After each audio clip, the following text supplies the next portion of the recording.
Hi hello guys, இன்னைக்கான வீடியோல நம்ம என்ன பார்க்க போறோம்னா டைட்டானிக் கப்பலை பத்தி தான். ஸோ நம்ம சேனல்ல இதுக்கு முன்னாடி தனித்தனியா டைட்டானிக் கப்பலை பத்தி எப்படி விபத்துக்குள்ளாச்சு, ஆராய்ச்சியாளர்கள் டைட்டானிக் கப்பலை ஆராய்ச்சி பண்ணதுல என்ன சொன்னாங்க, இந்த கப்பலை கட்ட எத்தனை மாதங்கள் ஆனது, யாருனால கட்டப்பட்டது, எப்படி டைட்டானிக் உள்ள தண்ணீர் ஏற ஆரம்பிச்சது, இந்த மாதிரி பலவிதமான கேள்விகள் உங்களுக்கு இருந்திருக்கும். அதையெல்லாம் நம்ம சேனல்ல தனித்தனியா வீடியோ போட்டிருப்போம். ஸோ அது எல்லாத்தையும் ஒரே வீடியோவா இதுல நம்ம பேசியிருப்போம். ஸோ அந்த வீடியோக்களை பார்த்த எல்லாருமே இந்த வீடியோவை ஸ்கிப் பண்ணிடலாம். அதை பார்க்காதவங்க இதுல பாருங்க, டீட்டெயிலா சொல்லியிருக்கேன். வாங்க வீடியோக்குள்ள போகலாம். டைட்டானிக் பிரம்மாண்டம் என்ற வார்த்தைக்கு உயிர் கொடுத்த உலகின் பல அதிசயங்களுள் தனித்து முதன்மையாக நினைவு கூறும் சிலவற்றுள் இதுவும் ஒன்று. இதன் பெயரை கேட்டதும் இதன் உருவம் மட்டும் இல்லாமல் இதற்கு ஏற்பட்ட மாபெரும் விபத்தும் அதன் மூலம் பறிபோன பல நூறு மனித உயிர்களும் வரலாற்றிலிருந்து மறையாத மாபெரும் தாக்கத்தை ஏற்படுத்தியதான் இதன் குறிப்பிடத்தக்க ஒன்றாக முதலில் நினைவுக்கு வரும். RMS டைட்டானிக் என்ற பெயர் கொண்ட இந்த ஆடம்பரமான பயணிகள் கப்பலானது 1912 தான் நிகழ்த்திய முதல் பயணத்தின் போது பனிப்பாறையில் மோதி மாபெரும் விபத்தை சந்தித்து அட்லாண்டிக் பெருங்கடலில் இரண்டாக உடைந்து மூழ்கி போனது. மொத்தம் 2623 பேர் பயணம் செய்த இந்த கப்பலில் 1503 பேர் விபத்தில் பலியாகி போனது. வரலாற்றில் மறக்க முடியாத நிகழ்வாகவும் மாறி போனது. இந்த கப்பலை பற்றி அனைவருமே நன்கு அறிந்திருந்தாலும் இதனை பற்றி பலரும் அறியாத சில தகவல்களையும் சில மர்மங்களையும் சர்ச்சைகளையும் இந்த வீடியோவில் பார்க்கலாம். அதுக்கு முன்னாடி நம்ம சேனலை சப்ஸ்கிரைப் பண்ணாதவங்க பண்ணிடுங்க, கூடவே பெல் ஐகான் ஆன் பண்ணிடுங்க. இந்த வீடியோக்கு ஒரு லைக்கை போட்டு உங்க ஃப்ரெண்ட்ஸுக்கு ஷேர் பண்ணிடுங்க. 1912 வருடம் ஏப்ரல் 14ஆம் தேதி இரவு 11:40 மணிக்கு பனிப்பாறையில் மோதி வடக்கு அட்லாண்டிக் பெருங்கடலுக்கு அடியில் விபத்தாகி போன இந்த கப்பல் ஏறத்தாழ 73 வருடங்கள் கழித்து 1985 தான் கடலுக்கு அடியில் அடையாளம் காணப்பட்டது. கனடாவின் நியூ ஃபவுண்ட்லேண்ட் கடற்கரையில் இருந்து சுமார் 370 மைல் தொலைவின் கடலின் மேற்பரப்பில் இருந்து சுமார் 12,600 அடி ஆழத்தில் சில மூழ்கி போன நீர்மூழ்கிகளை தேடும் போதுதான் இந்த வரலாற்று சிறப்பு வாய்ந்த இந்த டைட்டானிக் கப்பலானது அடையாளம் காணப்பட்டது. ஆனால் நாம் ஏற்கனவே அறிந்திருந்தபடி 2 துண்டுகளாக உடைந்து மூழ்கி போன இந்த கப்பலின் அந்த 2 பாகங்களுக்கிடையான தூரம் மட்டுமே கடலின் ஆழத்தில் சுமார் 2000 அடி இடைவெளிதான் கண்டுபிடிக்கப்பட்டிருக்கு என்பது குறிப்பிடத்தக்கது. டைட்டானிக் கப்பலை பதம் பார்த்த பனிப்பாறையானது நீரின் மேற்பரப்பில் இருந்து மேலே 100 அடி உயரத்திற்கு இருந்தது. மேலும் அந்த முழு பனிப்பாறையின் அளவானது கடலுக்கு அடியில் இருந்து 200 முதல் 400 அடி வரையிலும் இருந்திருக்கலாம் என்று நம்பப்படுகிறது. பொதுவாக உலகிலேயே அதிக பனிப்பாறைகள் கொண்டு இருக்கும் இடம் வடக்கு அட்லாண்டிக் தான். இந்த பகுதியில் தான் டைட்டானிக் கப்பலும் பயணம் செய்திருக்கிறது. இப்பகுதியில் கப்பலுக்கு யமனாக நடுக்கடலில் நிற்கும் பனிப்பாறைகள் இவைகள் 85% வரையிலும் அருகில் இருக்கும் கிரீன்லாந்து மேற்கு கடற்கரையிலிருந்து தான் உடைந்து போய் இந்த பகுதிக்கு வந்து சேர்கின்றன. இப்படி வந்து சேர்ந்த ஒன்றுதான் டைட்டானிக் கப்பலையும் மூழ்கடித்திருக்கிறது.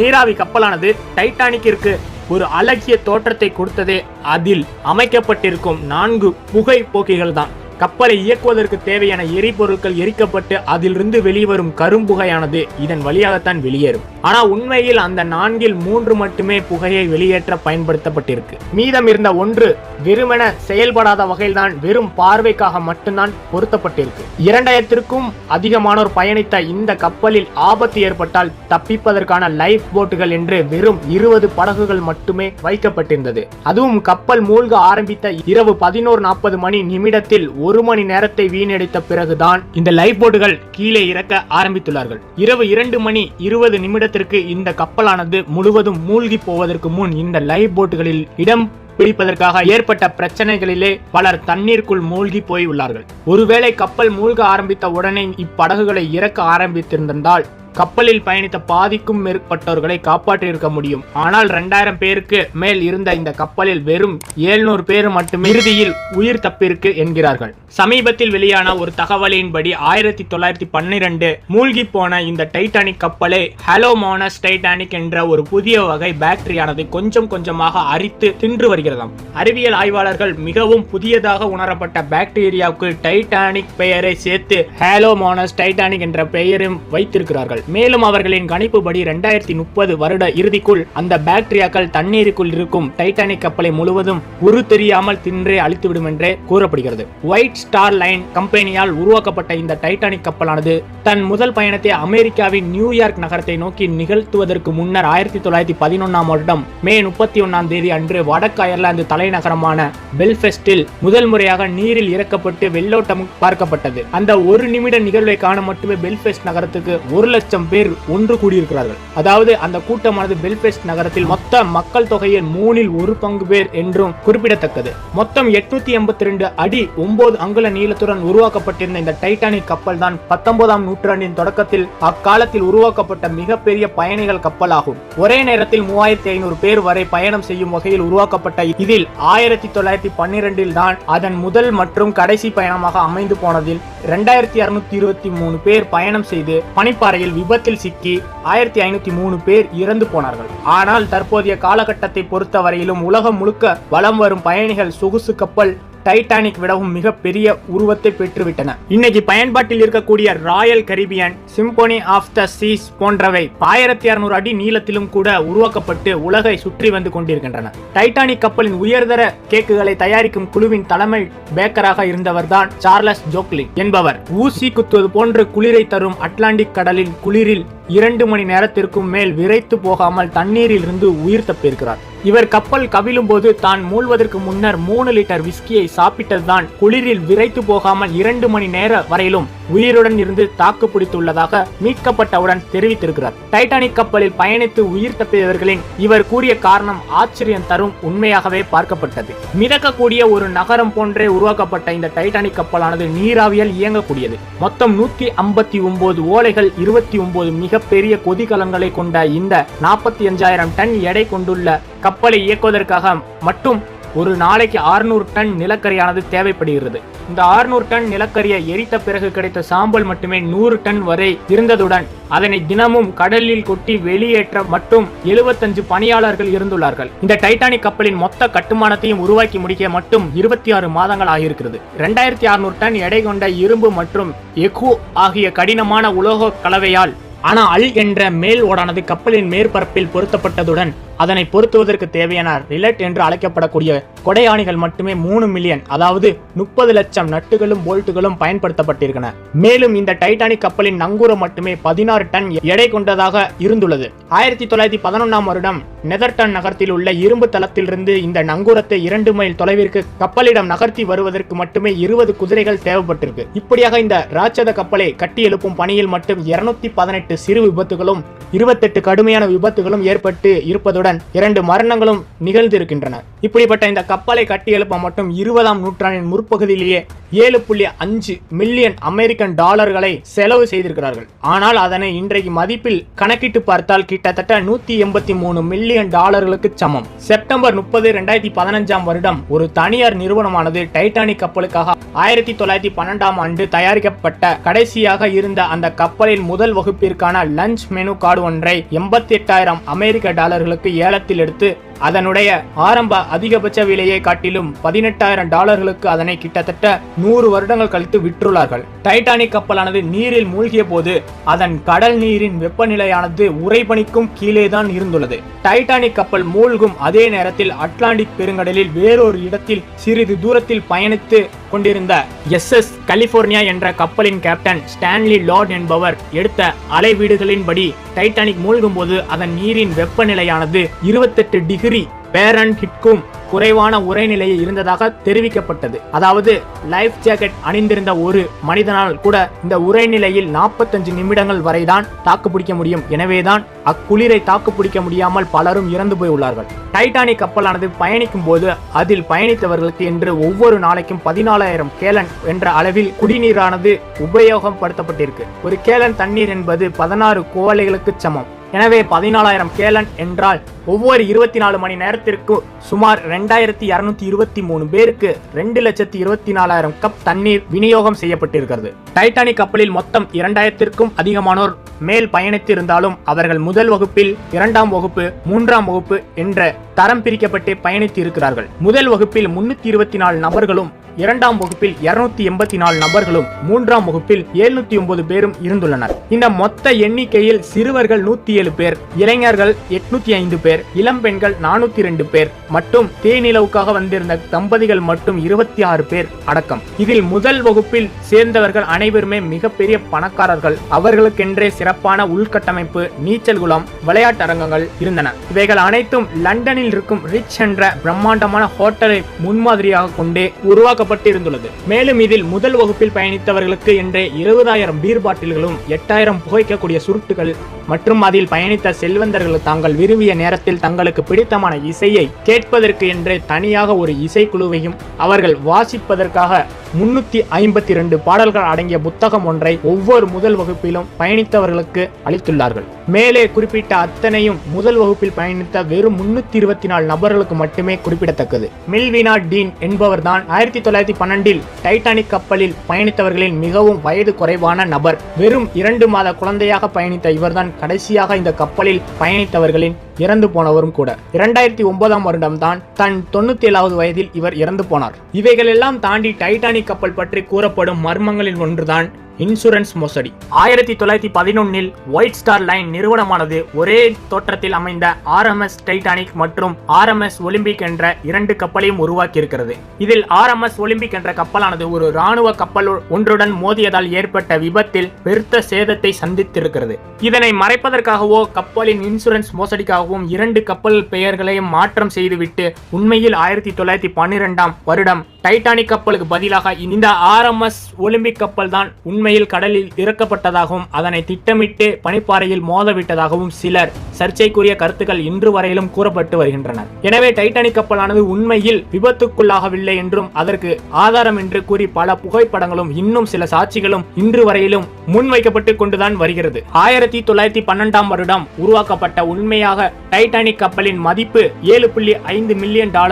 ஆனால் 1997இல் ஜேம்ஸ் கேமரூன் தயாரிப்பில் வெளியான டைட்டானிக் திரைப்படத்தின் மொத்த பட்ஜெட் மற்றும் $200 மில்லியன் இன்றைய மதிப்புப்படி அந்த திரைப்படத்திற்கு செலவு செய்யப்பட்ட மொத்த தொகையும் வைத்து ஒரு புதிய டைட்டானிக் கப்பலை உருவாக்கியிருக்கலாம். ஆனால் இந்த டைட்டானிக் படமானது 11 ஆஸ்கார்களை வென்றதுடன் உலகம் முழுவதும் திரையிடப்பட்டு 14,000 கோடி ரூபாய்களை வாரி குவித்து குறிப்பிட வேண்டிய ஒன்று. மேலும் இந்த ஒயிட் ஸ்டார் லைன் நிறுவனமானது மேலும் அந்நிறுவனத்தினால் திட்டமிட்டு நடத்தப்பட்ட ஒரு இன்சூரன்ஸ் மோசடிதான் இந்த டைட்டானிக்கின் விபத்து என்று கூறப்படுவதன் மூலம் 1997இல் வெளியான டைட்டானிக் திரைப்படத்தின் தயாரிப்பு பின்னணியிலும் இந்த ஒயிட் ஸ்டார் லைன் நிறுவனமானது இருந்திருக்கிறது.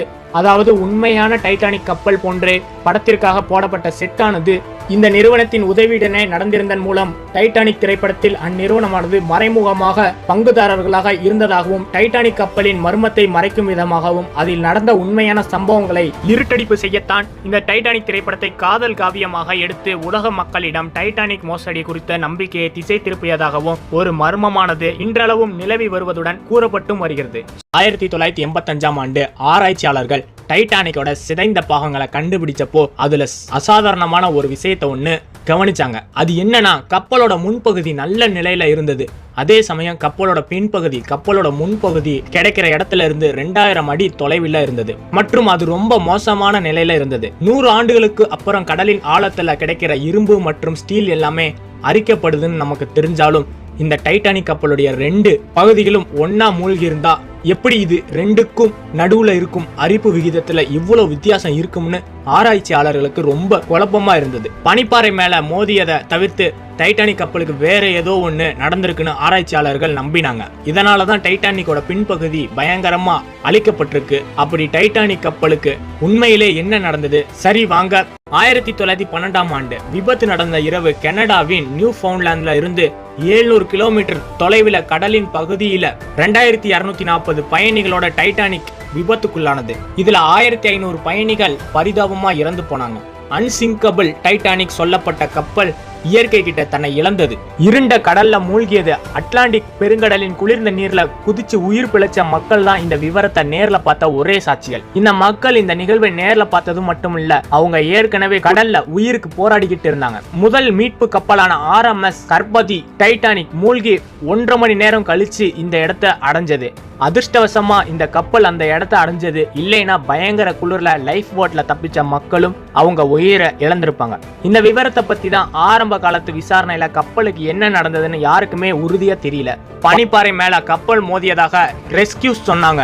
டைட்டானிக் கப்பலோட அடிப்பகுதியில் இருக்கும் சிவப்பு கலர் அந்த நேரத்துல விபத்து நடந்த பகுதியில பனிப்பாறை மேல இருந்ததை பார்த்த அப்புறம்தான் அதிகாரிகள் அதை உறுதி செஞ்சாங்க. இந்த விபத்தை பத்தி மேலும் விசாரணை செஞ்சதுல பனிப்பாறையில டைட்டானிக்கோட வலது பக்கத்துல 300 அடி தொலைவிட்டதாக தெரிய வந்தது. அதாவது டைட்டானிக்லே ஒரு பக்கத்துல 3ல் 1 பங்கு பிளந்ததாக தெரிய வந்தது. ஆனா டைட்டானிக் கப்பல் முழுமையாக மூழ்க கிட்டத்தட்ட 2 மணி நேரம் எடுத்ததாக நேர்ல பார்த்தவங்க சொன்னாங்க. பனிப்பாறை டைட்டானிக்ல 300 அடி தொலைவிட்டு இருந்தா அது வெறும் சில நிமிஷங்களே கப்பல் மூழ்கி இருக்கும். இதுக்கு 2 மணி நேரம் எடுத்திருக்காதுன்னு நிபுணர்கள் நம்பினாங்க. இதனால இந்த விபத்தை பத்தி சரியான உண்மையை தெரியலன்னு கடலுக்கு அடியில மூழ்கி இந்த கப்பலை கண்டுபிடிக்க அதிகாரிகள் முடிவு செஞ்சாங்க. டைட்டானிக் கப்பலை தேடி பல ஆண்டுகள் கடந்தது. ஆண்டுகள் போக போக இந்த விபத்தின் மர்மம் அதிகரிச்சது. சுமார் 73 ஆண்டுகள் கழிச்சு, அதாவது செப்டம்பர் 1, 1985 இந்த கப்பல் கடலின் ஆழத்துல கண்டுபிடிக்கப்பட்டது. இது ரிசர்ச் நிறுவனங்களுக்கு ஒரு பெரிய திருப்பு முனையாக அமைஞ்சது. டைட்டானிக்கை பத்தி விடை கிடைக்காத பல கேள்விகளுக்கு விடை கிடைக்கும் நேரம் வந்தது. டைட்டானிக்கோட பகுதிகள் பல ஆண்டுகள் இருண்ட அட்லாண்டிக் பெருங்கடல சுமார் 12,500 அடி ஆழத்துல கிடக்குது. இந்த கப்பல் விபத்தை பத்தி தெரிஞ்சுக்க பல புகைப்படங்களை எடுக்க பல ஆழ்கடல் பயணங்கள் ஏற்பாடு செய்யப்பட்டது. ஆழ்கடல் ஆராய்ச்சியாளரான பவுல் ஹென்றி நாகர்லேட் இவர்தான் சமீபத்தில் நடந்த டைட்டானிக் சப்மெரிஷன்ல போய் உயிரிழந்தது. இவர்தான் டைட்டானிக் கப்பலை ஆழ்கடல்ல கண்டுபிடிச்சது. இதனாலேயே இவருக்கு மிஸ்டர் டைட்டானிக் பெயரும் உண்டு. இவர் டைட்டானிக் கப்பலை ஆழ்கடலுக்கு போய் 30 தடவை ஆய்வு செஞ்சிருக்காரு. ஆனா இவரால் 30 அடி ஓட்டைய கப்பலோட அடிப்பகுதியில ஒரு தடவை கூட பார்க்க முடியல. ஆனா டைட்டானிக்கோட ப்ரொஃபைல் போட்டோல இந்த 30 அடி பகுதியில ஏதோ ஒண்ணு மோதி இருக்குன்னு மட்டும் தெரிய வந்தது. இந்த தாக்கப்பட்ட பகுதி சுமார் 1.1 ஸ்கொயர் ஃபீட் மட்டுமே இருந்தது. இதை கால்குலேட் பண்ணா இந்த தொலை வழியா டைட்டானிக் உள்ள ஒவ்வொரு வினாடிக்கும் சுமார் 370 கேலன் தண்ணீர் வந்திருக்கும். இந்த நீரோட வேகத்துக்கு முழு கப்பல் மூழ்க 2 மணி நேரம் எடுத்திருக்கும். டைட்டானிக் கப்பல் நேர்ல மூழ்கிறத பார்த்த சாட்சிகள் சொன்னதுக்கு இது பொருந்தது. அதனால டைட்டானிக் கப்பலை 300 அடிக்கு ஓட்டை ஏற்படல, அது வெறும் 30 அடி நீளமுள்ள விரிசல் தான் ஏற்பட்டிருக்குன்னு தெரிய வந்தது. டைட்டானிக் கப்பல் விபத்தின் மர்மத்துல இன்னும் பல விஷயங்கள் இருந்தது. போன்ற டைட்டானிக் கப்பலின் முன்பகுதி ஏன் ஸ்டெர்ன் அழைக்கப்படும் பின்பகுதியை விட நல்ல நிலையில இருக்குது மற்றும் இந்த 2 பகுதிகளுக்கும் நடுவுல ஏன் இவ்வளவு தூரம் இருக்குன்னு ஆராய்ச்சியாளர்களுக்கு அடுத்த கேள்வி வந்தது. இந்த மர்மத்தை தீர்க்க சோனார் ஸ்கேனிங் டெக்னாலஜி பயன்படுத்தப்பட்டது.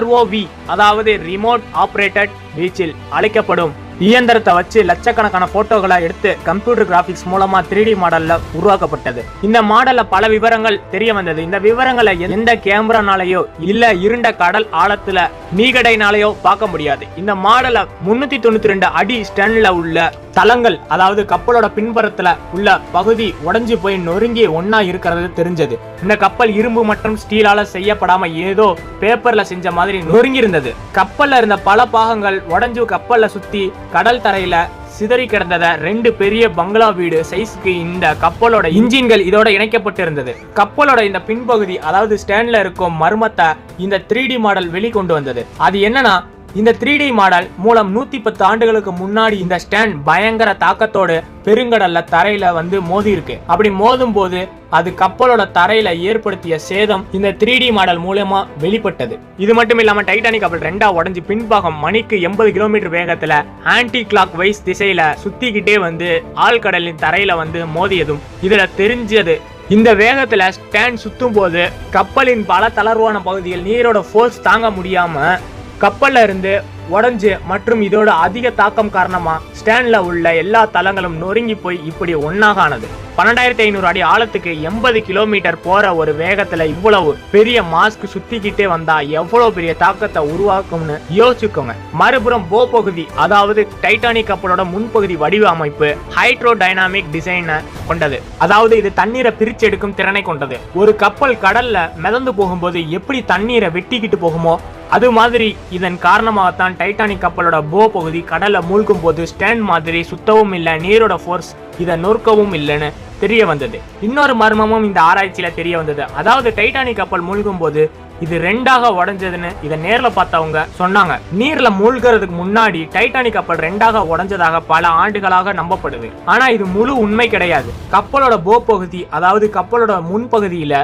தண்ணீர் நிறைஞ்ச போது டைட்டானிக்கோட முன்பகுதி ஏற்கனவே தண்ணீருக்கு அடியில தான் இருந்தது. ஸ்டேனோட வெயிட் கப்பலோட பைவட் பாயிண்ட், அதாவது கப்பலோட நடுப்பகுதியில மைய புள்ளியாக விழுந்தது. பைவட் பாயிண்ட்னால அதிக இடையே தாங்க முடியாம இது உடைஞ்சு கப்பலை 2 பகுதிகளாக பிரிச்சது. இதுதான் பல ஆண்டுகளாக நம்பப்பட்ட விஷயம். ஆனா சோனார் ஸ்கேனிங்ல தயாரிக்கப்பட்ட 3D மாடல் மூலமா ஆராய்ச்சியாளர்களுக்கு வேற கதை கிடைச்சது. அது என்னன்னா, டைட்டானிக் கப்பல்ல இருந்த பொருட்கள் எல்லாம் கடலுக்கடியில சிதறியபடி கிடந்தது. காஃபி கப்ஸ், டின்னர் பிளேட், மேசை, பெஞ்சுகள் மற்றும் மக்களின் தனிப்பட்ட உடைமைகள் உட்பட பல பொருட்கள் வெளியில் இருந்தது. 90% பொருட்கள் ஸ்டாண்ட்குள்ள இருந்து விழுந்ததுதான். சுமார் 3.2 கிலோமீட்டர் பரப்பளவுல 10,000க்கும் மேற்பட்ட பொருட்கள் இந்த இடத்தை சுத்தி கிடந்தது. ஒருவேளை கப்பலோட ஸ்டேன் கப்பல் மூழ்கும் போது அதாவது முன்பகுதியில இருந்து பிரிஞ்சதா இந்த சிதறிய பொருட்கள் எல்லாம் 3.2 கிலோமீட்டர் பரப்பளவுல இல்லாம இன்னும் பெரிய பகுதியில சிதறடிக்கப்பட்டிருக்கும். கப்பல் முழுவதுமா மூழ்கிறதுக்கு முன்னாடியே ஸ்டேன் கப்பல் முன்பகுதியில இருந்து உடைஞ்சிருந்தாலும் அது கப்பலோட ஆழமான தரைக்கு போறதுக்கு கொஞ்சம் தூரத்துல தான் கப்பல் முன்பகுதி முழுமையா உடைஞ்சிருக்குன்னு நிபுணர்கள் நம்புறாங்க. ஸ்டேன் அதாவது பின்பகுதி சுத்திக்கிட்டே விழுந்ததுனால மட்டும்தான் இந்த கப்பல் முன்பகுதியில இருந்து 2000 அடி தூரத்துல விழுந்திருக்குன்னு ஆராய்ச்சியாளர்கள் சொல்றாங்க. இன்னைக்கு டைட்டானிக் கப்பலோட உடல் முழுவதும் துரு பிடிச்சிருக்கு. இந்த ஆழத்துல ஆக்சிஜன் அளவு ரொம்ப குறைவா இருக்கிறதுனால துருப்பிடிக்கும் செயல்முறை மெதுவா இருக்கு. இத துருவை பரிசோதிச்சு பார்த்தா இந்த துரு ஆக்சிஜனை ரிலீஸ் பண்ணும் பாக்டீரியாக்கள்னால உருவாக்கப்படுதுன்னு தெரிய வந்தது. இந்த அரிப்பு வேகத்துல டைட்டானிக்ல இருக்கும் வெவ்வேறு டெக்ஸ் நொறுங்கி விழும்னு சொல்லப்படுது. மற்றும் டைட்டானிக் கப்பல் அதோட வடிவத்தை இன்னும் இழக்குமாம். 2030ஆம் ஆண்டுக்குள்ள டைட்டானிக் கப்பல் ஆழ்கடல் பாக்டீரியாக்களால அரிக்கப்பட்டு முழுமையா காணாமல் போகும்னு நிபுணர்கள் சொல்றாங்க. இன்னைக்கும் டைட்டானிக் விபத்தை பத்தி பெருசா பேசப்பட்டாலும் இன்னும் சில ஆண்டுகள்ல அப்படி ஒரு கப்பல் இருந்ததுன்னு இந்த ஆதாரங்களும் இருக்காதுன்னு இந்த ஆராய்ச்சி மூலமா தெரிய வந்தது. இன்னைக்கு இந்த டைட்டானிக் கப்பல் ஒருவேளை மூழ்காம இருந்திருந்தா உலகின் மிக ஆடம்பரமான சொகுசு கப்பலுடைய பயணத்தை பத்தி பெருமையா பேசியிருந்திருப்பாங்க. ஆனா டைட்டானிக் கப்பலை கட்டும் போது சில தவறுகள் நடந்திருக்குன்னு 40 ஆண்டுகளா அனுபவம் உள்ள இந்த கப்பலுடன் கேப்டன் ஸ்மித் கூட தெரியல. சரி, கேப்டனுக்கு தெரியலன்னு விட்டாலும் டைட்டானிக் கப்பலை இயக்கிய ஒயிட் ஸ்டார் லைன் நிறுவனத்துக்கும் தெரியல. அண்ட் இந்த நிறுவனம் 107 கப்பல்களை இயக்கும் பெரிய கப்பல் நிறுவனம். இவ்வளவு ஏன் இந்த கப்பலை கட்டிய ஹான்லேண்ட் உல்ஃப் நிறுவனத்துக்கு கூட தெரியல. இவங்களும் 500க்கும் மேலான கப்பல்களை கட்டியிருக்காங்க. டைட்டானிக் கப்பலை 1909ல கட்ட ஆரம்பிச்சாங்க. அண்ட் இதை கட்ட 2000க்கும் மேலான தொழிலாளிகளும் 26 மாதங்களும் எடுத்தது. இந்த கப்பலை கட்டியவுடன் இது சரியா மிதக்குதா சோதனையிலும் தேர்ச்சி பெற்றது. இதனால இந்த கப்பல் கட்டும் நிறுவனத்திற்கு அவங்க உருவாக்கின கப்பல்கள் மூழ்காதென்ற மிகப்பெரிய நம்பிக்கை. இந்த ஒரு காரணத்தால் இந்த கப்பலுக்கான மார்க்கெட்டிங் பண்ணும்போது மூழ்க முடியாத சொகுசு கப்பலான டைட்டானிக் இங்கிலாந்து சவுத்தாம்ப்டன்ல இருந்து அமெரிக்கால இருக்கும் நியூயார்க்கு 10 ஏப்ரல் 1912ஆம் தேதி கிளம்புதுன்னு இந்த கப்பலை பயணிக்க எக்கனாமி கிளாஸ் $30 ஃபர்ஸ்ட் கிளாஸ் $150 அதாவது இன்னைக்கு தேதிக்கு 3 லட்சத்துல இருந்து 4 லட்சம் வரையிலும் சொல்லப்படுதுன்னு மார்க்கெட்டிங் பண்றாங்க. இந்த ஒரு வார்த்தை மூழ்க முடியாத கப்பல் மற்றும் இதோட ஆடம்பரத்தை பார்க்கவே டைட்டானிக் கப்பலோட எல்லா டிக்கெட்ஸும் வித்து போச்சு. அண்ட் டைட்டானிக்கும் சொன்ன மாதிரி அதோட பயணத்தை தொடங்கியது. இதுக்கப்புறம் தான் டைட்டானிக்ல நடந்த தவறுகள் முன்வர தொடங்கியது. டைட்டானிக் கப்பல் நிறுவனத்தோட ஓனர் கிட்ட இருந்து கேப்டன் ஸ்மித்துக்கு ஒரு செய்தி வருது. அதாவது எக்காரணத்திற்காகவும் டைட்டானிக் நியூயார்க் வந்து சேர தாமதமாக கூடாது. 17 ஏப்ரல் 1912 வந்தே ஆகணும், இல்ல அவங்களுடைய நிறுவனத்திற்கும் பெரிய அவமானம் மற்றும் இழப்பீடு ஏற்படும்னு இந்த ஒரு காரணத்தால ஆரம்பத்துல இருந்தே இந்த கப்பலோட வேகம் அதிகமாகவே இருந்தது. புத்தம்புது டைட்டானிக் கப்பலுக்கு இவ்வளவு வேகம் முதல் தடவை. அண்ட் கேப்டனுக்கு கொடுக்கப்பட்ட 7 நாள் காலக்கெடு நாள் எவ்வளவு சீக்கிரம் போக முடியுமோ போகுன்ற கட்டாயத்துல அவரும் இருந்திருந்தாரு. அவரால் டைட்டானிக் கப்பலோட பேர் கிடக்கூடாதுன்னு உறுதியாகவும் இருந்தாரு. எந்தவித வாகனங்களா இருந்தாலும் அப்போதைய காலத்திலும் சரி இன்றைய காலத்திலும் சரி எல்லாத்துக்கும் ஸ்பீட் லிமிட் உண்டு. இது பயணத்தை மென்மையாகவும் பாதுகாப்பாகவும் வைக்கும். ஆனா டைட்டானிக் கதையில இது மீறப்பட்டது. கொடுக்கப்பட்ட வேகத்தை விட அதிகமாகவே பயணிக்க தொடங்கியது. டைட்டானிக் இப்படி 3 நாள் தொடர்ந்து பயணிக்க ஆரம்பித்தது. டைட்டானிக் பிரான்ஸ்லயும் அயர்லாந்திலையும் நிறுத்தப்பட்டு அங்கிருந்து தன்னோட கடைசி 3 நாள் பயணத்தை நோக்கி போய்கிட்டு இருந்தது. அதாவது நியூயார்க்கை நோக்கி 14 ஏப்ரல் 1912 அன்னைக்கு இரவு நேரம் மிக அமைதியா இருந்தது. கடல்ல சுத்திலும் மிஸ்டால் மறைக்கப்பட்டிருந்தது. இதனால சரியா பார்க்க முடியாத நிலை. அப்போ டைட்டானிக் முன்னால் பயணிக்கிற வேற ஒரு கப்பல்கள் இருந்து அவங்க போகிற பாதையில பெரிய பனிப்பாறை இருப்பதாக எச்சரிக்கை வருது. இந்த பனிப்பாறை எச்சரிக்கை 6 தடவை டைட்டானிக்கிற்கு கொடுக்கப்பட்டதாக நிபுணர்கள் நம்புறாங்க. ஆனா வயர்லெஸ் ஆபரேட்டர்ஸ் இந்த எச்சரிக்கை அலட்சியப்படுத்துறாங்க. பொதுவா இந்த மாதிரி முக்கிய எச்சரிக்கைகளை ஆபரேட்டர்ஸ் தவற விடுவது சாதாரணமான விஷயமா இருந்தாலும் அன்றைக்கு கவனமா பார்த்திருந்திருந்தால் கேப்டன் கிட்ட இன்ஃபார்ம் பண்ணி போகிற பாதையை கொஞ்சம் டைவர்ட் பண்ணிருக்கலாம். கேப்டனும் விஐபி பயணிகளோட பிஸியாக இருந்ததால் ஆபரேட்டர்கள் இந்த எச்சரிக்கையை பெரிதாக எடுத்துக்கல. ஒருவேளை இந்த எச்சரிக்கை சீரியஸாக எடுத்திருந்தாங்கன்னா இந்த விபத்தை தவிர்த்திருக்கலாம்னு நிபுணர்கள் நம்புறாங்க. அளவுக்கு அதிகமான வேகம் முக்கியமான எச்சரிக்கையும் புறக்கணிக்கப்பட்டது. டைட்டானிக் இப்போ பனிப்பாறையோட எல்லைக்குள்ள வேகமாகவும் அச்சமின்றி போய்கிட்டு இருந்தது.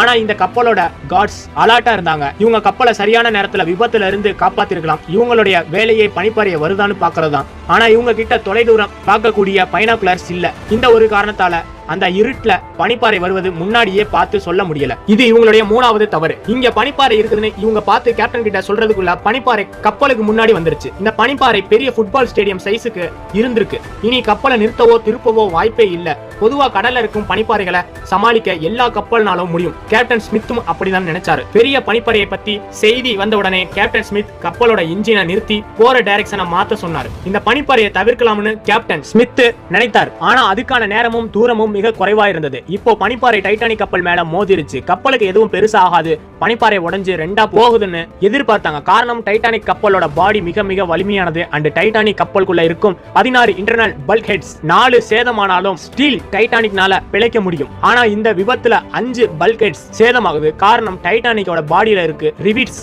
வார்ப்பு இரும்பு, அதாவது கேஸ்ட் அயனால செய்யப்பட்டிருந்தது. இதுவே ஸ்டீல்னால செய்யப்பட்டிருந்தா இது வலிமையா இருந்திருக்கும். இந்த கேஸ்ட் அயன்ல செய்யப்பட்டிருந்த ரிவிட்ஸ் அட்லாண்டிக் கடலோட குளிருக்கு மென்மையா இருந்ததனால ரிவிட்ஸ் எல்லாமே பனிப்பாறையினால உடைக்கப்பட்டது. இதனால டைட்டானிக் கப்பலோட அடிப்பகுதி கிழிக்கப்பட்டு கடல் தண்ணீர் உள்ள வர ஆரம்பிக்குது. பெரிய ஃபுட்பால் ஸ்டேடியம் அளவுக்கு இருக்கிற பனிப்பாறை மேல மோதிய டைட்டானிக் உள்ள தண்ணீர் ஏற ஆரம்பித்தது. கப்பல்ல இருக்கும் எல்லா பயணிகளுக்கும் வேலை ஆட்களுக்கும் தெரிவிக்கப்பட்டு ஒரே குழப்பமான சூழ்நிலை இருந்தாங்க. இந்த கப்பலோட மேனேஜிங் டைரக்டர் ஜோசப் ப்ரூஸும் இருந்தார். இவருக்கு 3வது மாடி வரைக்கும் டைட்டானிக்ல தண்ணி ஏறினாலும் கப்பல் மூழ்காதுன்னு நினைத்தார். ஏன்னா டைட்டானிக் கப்பலோட டிசைன் படி இவங்க பல்க் ஹெட்ஸ்ல மூடினா அதுல இருந்து அடுத்த கம்பார்ட்மெண்ட்டுக்கு தண்ணீர் போகாதுன்னு. ஆனா டைட்டானிக்ல 4வது மாடி வரைக்கும் தண்ணீர் ஏற ஆரம்பித்தது. டைட்டானிக் கப்பல் மெதுவா கடல்ல மூழ்க ஆரம்பித்தது. இப்போ கப்பலை பத்தி கவலைப்படாம அதுல இருக்கிற பயணிகளை காப்பாற்ற வேண்டிய நேரம் வந்தது. கேப்டன் ஸ்மித்தும் ரேடியோ மூலமா மற்ற கப்பலுக்கு இன்ஃபார்ம் பண்ணாரு. யாராவது உதவிக்கு வரும் வரைக்கும் பயணிகளை லைஃப் போட்ல ஏத்த பிளான் பண்ணாங்க. இப்போ இவங்க செய்த 5வது தவறு வெளியானது. கப்பல்ல மொத்தம் 32 லைஃப் போட் வைக்க முடியும். ஆனா இவங்களோட அலட்சியத்தினால வெறும் 20 லைஃப் போட் மட்டும்தான் இருந்தது. 2240 பயணிகளுக்கும் வெறும் 20 லைஃப் போட். இதனால பயங்கர குழப்பம் நிலவியது. அண்ட் மக்கள் ஒருத்தருக்கு ஒருத்தர் முந்திக்கிட்டு சண்டை போட ஆரம்பிச்சாங்க. முதல் லைஃப் போட் 12:45 கடல்ல இறக்கப்பட்டது. இப்போதான் அந்த 6வது தவறு நடந்தது. பயங்கர பதட்டத்துல மக்கள் ஒருத்தரை ஒருத்தர் தாக்க ஆரம்பித்தார்கள். இதனால சில லைஃப் போட்டுகள் தவறி கடல்ல விழுந்தது. மீதி உள்ள லைஃப் போட்ல எல்லாம் ஃபர்ஸ்ட் கிளாஸ் பேசஞ்சரும் பணக்காரர்களையும் ஏத்துனாங்க. கப்பல்ல வேலை செய்யும் க்ரூ மெம்பர்ஸும் சரியான ட்ரைனிங் கொடுக்காதனால லைஃப் போட்ல எவ்வளவு மனிதர்களை மேக்சிமம் ஏத்த முடியும் தெரியல. இதனால 1178 மனிதர்களை காப்பாற்ற முடிந்த லைஃப் போட்ல வெறும் 710 பேரை தான் காப்பாத்தினாங்க. கப்பல்ல ஏற்பட்ட ஷார்ட் சர்க்கியூட்னால 2:18க்கு டைட்டானிக்ல உள்ள எல்லா லைட்ஸும் ஆஃப் ஆகிருச்சு. டைட்டானிக் கப்பல் முழுமையா மூழ்க 2 மணி நேரம் 40 நிமிஷம் எடுத்தது. அண்ட் பரிதாபமா 1530 பேர் குளிர்ந்த கடல் தண்ணீர்ல மூழ்கி இறந்து போனாங்க. கடல் தண்ணீரோட டெம்பரேச்சர் -2 டிகிரி செல்சியஸ் இருந்தது. இந்த குளிர் தண்ணீர்ல நீச்சல் தெரிஞ்சவங்க கூட 15ல இருந்து 30 நிமிஷத்துல இறந்து போயிடுவாங்க. மனிதர்களுடைய உடல் அவ்வளவுதான். குளிர் தாங்கும் மொத்த மக்கள் இந்த விபத்துல இறந்து போனாங்க. 1530க்கும் மேற்பட்டோர் இருக்கும்னு சொல்லப்படுது. ஏன்னா பல பேர் இந்த கப்பல்ல டிக்கெட்ஸ் இல்லாம திருட்டுத்தனமா பயணித்ததாகவும் சொல்லப்படுது. இந்த விபத்துல இருந்து தப்பிச்ச மக்கள் அதிகபட்சமா குழந்தைகளும் பெண்களும் தான். டைட்டானிக் கப்பலோட கேப்டன் ஸ்மித் இந்த கப்பல் உள்ளவே மூழ்கி இறந்து போனதாக சொல்லப்படுது. ஓகே கைஸ், இந்த வீடியோவை நான் இதோட முடிச்சுக்கலாம்னு நினைக்கிறேன். சோ இந்த டைட்டானிக் கப்பலை பத்தி நீங்க என்ன நினைக்கிறீங்க அப்படின்றத கீழே கமெண்ட் பாக்ஸ்ல மறக்காம கமெண்ட் பண்ணிடுங்க. சோ நம்ம சேனல்ல நிறைய பேர் சப்ஸ்கிரைப் பண்ணாம பாக்குறீங்க, மறக்காம சப்போர்ட் பண்ணி நம்ம சேனலுக்கு சப்ஸ்கிரைப் பண்ணி இந்த வீடியோக்கு ஒரு லைக்கை போட்டு அப்படியே உங்க ஃப்ரெண்ட்ஸ் அண்ட் ஃபேமிலிக்கு ஷேர் பண்ணிடுங்க. நாளைக்கு இதே போல ஒரு சூப்பரான வீடியோல நம்ம சந்திப்போம். Thank you so much.